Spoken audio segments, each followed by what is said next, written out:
কোরআনে কারিমে আল্লাহ বলেছেন, ইয়াকুনু ফুকারা ইউগনিহিমুল্লাহু মিন ফাদলি, তোমরা তোমাদের অধীনস্থদেরকে বিয়ে শাদী দাও, যদি তারা গরিব হয় বিয়ে করলে আল্লাহ তাআলা বরকত দিবেন, ধনী করে দিবেন।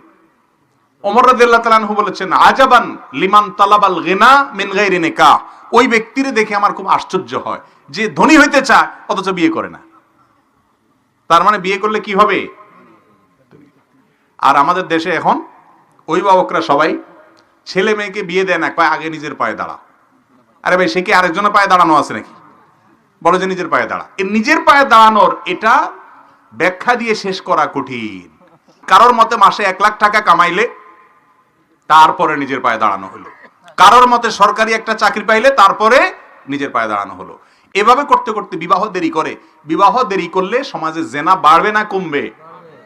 বাড়বে।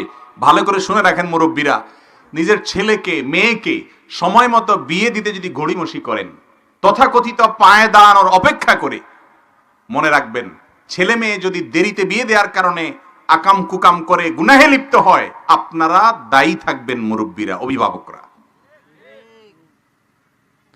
অতএব বিয়ে বিলম্ব করবেন না, বিয়েকে সহজ করুন, জেনার পথ বন্ধ হবে। বিয়ে কঠিন করবেন, জেনার পথ সহজ হবে। ঠিক না ঠিক? অতএব বিয়ে সহজ করতে হবে, আল্লাহ তাআলার নির্দেশ এটা। তবে হ্যাঁ, একেবারে যদি কোনো ক্ষমতা নেই স্ত্রীর ভরণ পোষণ দেওয়া, তাহলে সে রোজা রাখবে যুবক। কথা বুঝে আসছে?